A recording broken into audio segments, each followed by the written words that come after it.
அவர் அசைவாடினார் என்று சொன்னால் அதற்கு பேரு ஆராதனை. அல்லேலூயா. ஆகையா இருள் இருக்கிறது என்று சொன்னால் அவிசுவாசம், பாவ சாப கட்டுகள் இருக்கிறதுல என்ன செய்ய ஆராதனை செய்ய வேண்டும்.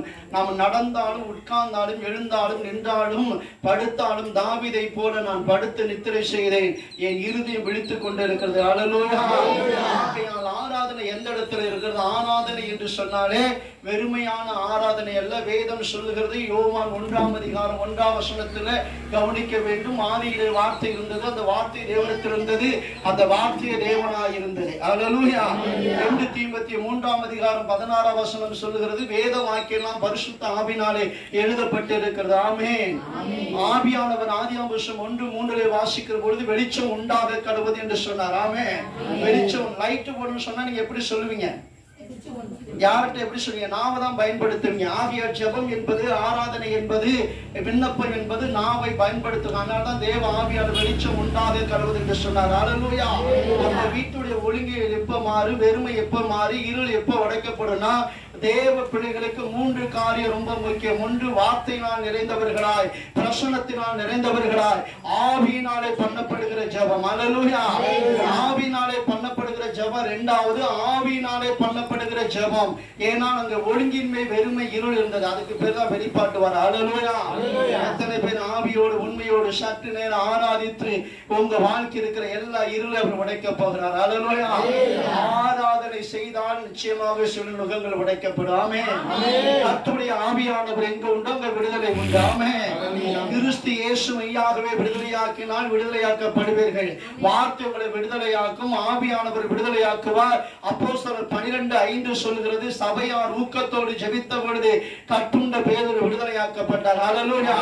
எத்தனை பேர் இருக்கிற இடத்துல கண்களை மூடி கொஞ்ச நேரம் ரீபாதானா ஷகா ஹந்தன ரியாந்தனா ரபதன ரோஷக ஹந்தன ரியாந்த நல்ல வாயிலை திறங்க. ஆமென். ஹalleluya. Hallelujah. Shaba laba riba laba riba dana shaga handana riyandana rabadana shaga handana riyandana barika baba barihadana அவர் வெளிச்சம் உண்டாக தருவது. ஆமென். உடனே இருள் உடைந்தது, வெளிச்சம் வந்தது. நாவை திறக்க ரீபா தானா ஷகா ஹந்தன ரியாந்தனா உங்க இருளெல்லாம் உடைந்து, உங்க இருளெல்லாம் உடைந்து ரீபா தானா ஷகா ஹந்தன ரியாந்தனா உங்க ஆவியில இருக்கிற இருள் உடைந்து, உங்க சிந்தையில் இருக்கிற இருள் உடைந்து, உங்க குடும்பத்தில் இருக்கிற இருள் உடைந்து, உங்க வாழ்க்கையில் இருக்கிற இருள் உடைந்து ரீபா தானா ஷகா ஹந்தன ரியாந்தனா ஒழுங்கு இல்லாதவர்களை ஆவியானவர் ஒழுங்குபடுத்தி இதோ வெறுமையாக இருக்கிற நிரப்ப போகிறார். எத்தனை பேர் விசுவாசிக்கிறீங்க? ரீபா தானா ஷகா ஹந்தன ரியாந்தனா நல்ல நாவுகளை திறந்து கைகளை தட்டி ரீபா தானா ஷகா ஹந்தன ரியாந்தனா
ஆவியானவர் சொல்லுகிறதை காது உள்ளவன் கேட்க கடவன், இருதயம் உள்ளவன் கவனிக்க கடவன்.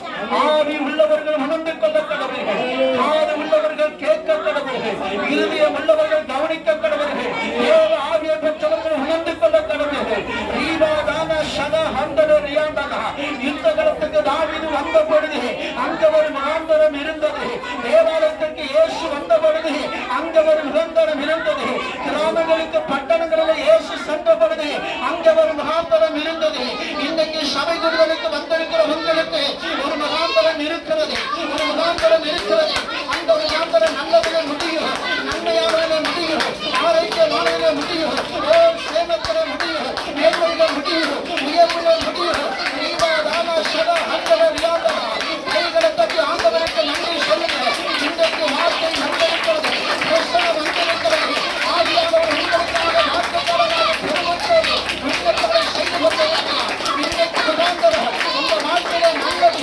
இன்றைக்கு முகாந்தரம் உங்க வாழ்க்கையில அழகாக மாறப்போகிறது. இன்றைக்கு முகாந்தரம் உங்க வாழ்க்கையில நல்லதாக நடக்கப் போகிறது.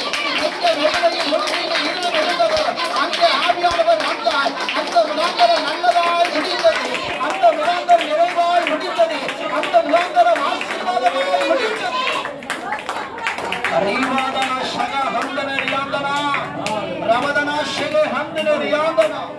ஒழுங்கின்மை வெறுமை இருமாய் இருந்த இடத்துல வார்த்தையும் பிரசனமும் ஜெபமும் எல்லாம் நன்மையாய் முடிந்தது.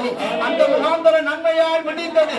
ஒன்று ராஜாக்கள் 17ஆம் அதிகாரத்தில் சாரி பார்த்து விரைவில் தேவ மனுஷன் அனுப்பப்பட்ட பொழுது மரண வாசனையாய் இருந்த அந்த வீடு ஜீவ வாசனையாய் மாறினது. தேவ மனிதன் அனுப்பப்பட்டது. அந்த ஒரு முகாந்தரம் நன்மையாய் மாறினது. எத்தனை பேர் கைகளை உயர்த்தி சொல்ல முடியும்? இன்னைக்கு ஆலயத்துக்கு நான் வந்தது நன்மையாய் முடிய போகுது, ஆசீர்வாதமாய் முடிய போகுது, சேமமாய் முடிய போகுது. நீங்கள் எப்படி விசுவாசிக்கிறீங்களோ அப்படிதான் ஆகும் என்று வேதம் சொல்லுகிறது. எத்தனை பேர் கண்களுடைய வாய்களை திறந்து இன்னைக்கு ஆலயத்துக்கு வந்தது நல்லது, இன்னைக்கு சமூகத்துக்கு வந்தது நல்லது. ஒன்று சாமுவேல் புஸ்தகம் 1ஆம் அதிகாரம் 2ஆம் அதிகாரத்தை வாசிக்கிற பொழுது மலட்டு தன்மையோடு மலடியோடு ஆத்மாக்களை பெற்றெடுக்க முடியாத சூழ்நிலையில அண்ணா தேவாலயத்திற்கு வந்தான். அது ஒரு முகாந்தரம் உண்டு. ஒன்றை கேட்டான், 6 பெற்றெடுத்தான். கர்த்தர் சொல்லுகிறார், கர்த்தரை தேடுகிறவர்களுக்கு ரெட்டிப்பான நன்மை, ரெட்டிப்பான நன்மை. ரீபாதானா சக ஹந்தரியாதானா. இன்னைக்கு உண்மையை பெற முடியாதவர்களுக்கு இத்தனை வருஷ வாழ்க்கையில குடும்பத்தில் அடைக்கப்பட்ட கதவுகள் இயேசுவின் நாமத்தினாலே உங்களுக்காக திறக்கப்படுகிறது. பரலோகம் உங்களுக்காக செயல்படுகிறது. தேவ தூதர்கள் உங்களுக்காக செயல்படுகிறார்கள். பரிசுத்த ஆவிகள் உங்களுக்காக செயல்படுகிறார்கள். கர்த்தர் தம்முடைய வார்த்தை அனுப்புவதற்காக செயல்படுத்த போகிறார். பரிசுத்த ஆவியானவர் உங்களுக்காக முன்னாக சென்று செயல்படுத்த போகிறார். ரீபாதானா சக ஹந்தரியாதானா. ஏசாயா 45 1 முதல் 5 வரைக்கும் சொல்லுகிறபடி வெண்கல கதவுகளை உடைத்து இருப்பு தாழ்பார்களை முறித்து அந்தரங்கத்திற்கு பொக்கிஷ வழிபடத்திற்கு பதிலை கொடுப்பேன் சொன்னது உங்களுக்காக பரலோக வெண்கல கதவுகளை உடைக்கிறது. கைகளை பற்றி ஆண்டவருக்கு உற்சாகத்தோடு ரீபாதானா சக ஹந்தரியாதானா. பரலோகம் உங்களுக்காக, உங்க குடும்பத்திற்காக, உங்க ஊழியத்திற்காக, உங்க தரிசனத்திற்காக, உங்க சபைக்காக, உங்க திட்டத்திற்காக, உங்க நல்ல ஆலோசனைக்காக கர்த்தர் இறங்கி வந்து வெண்கல கதவுகளை உடைக்கிறார். நம்முடைய ஜனத்திற்காக அவர் செங்கடலை 2ஆக பிளந்தவர், பிரவாகித்து வந்த யோர்தானை 2ஆக பிரித்தவர், மதில்களை இடைத்து போட்டவர். கர்த்தர் சொல்லுகிறார் யாத்திராகமம் 34:10 இந்த நாள்ல இருந்து உன்னோடு கூட இருக்கிற ஜனங்கள் கர்த்தருடைய செய்களை பார்க்க போகிறார். எத்தனை பேர் விசுவாசிக்கிறீர்கள்? இதுவரைக்கும் பார்க்காத கிரிகளை கர்த்தர் இனி உங்க வாழ்க்கையில காண போகிறார். இதோ நீங்க கர்த்தருடைய செயலை பார்க்க போறீங்க, பலத்த செயல்களை பார்க்க போறீங்க, பலத்த அற்புதங்களை பார்க்க போறீங்க, பலத்த கிரிகளை பார்க்க போறீங்க. இந்த ஊழிய பலத்த செயலை பார்க்க போகுது. இந்த திருச்சபை பலத்த செயலை பார்க்க போகுது. இந்த ஊழியக்கார குடும்ப பலத்த செயலை பார்க்க போகுது. இனி பலத்த கிரிகளை கர்த்தர் செய்ய போகிறார். உங்களுக்காக பரலோகம் அசைக்கப்பட போகுது. பரலோகத்தை அசைத்தது, வானத்தை அசைத்தது, பூமியை அசைத்தது, ராஜ்யங்களை அசைத்தது, ஜாதிகளை அசைத்தது, தம்முடைய ஜனங்களை அசைத்தது. கர்த்தர் சொல்லுகிறார், ஒரு நீதிமானுடைய ஜெபத்தினால எல்லாம் அசையும்.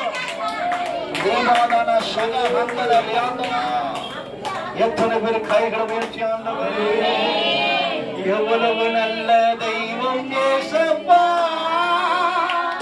நீர் எவ்வளவு நல்ல தெய்வம் ஏசப்பா, எவ்வளவு நல்ல தெய்வம் ஏசப்பா, நீர் எவ்வளவு நல்ல தெய்வம் ஏசப்பா. என் கண்ணீரெல்லாம் துடைப்பார், கஷ்டத்தை எல்லாம் நீக்கிடுவார், எவ்வளவு நல்ல தெய்வம் ஏசப்பா. நல்ல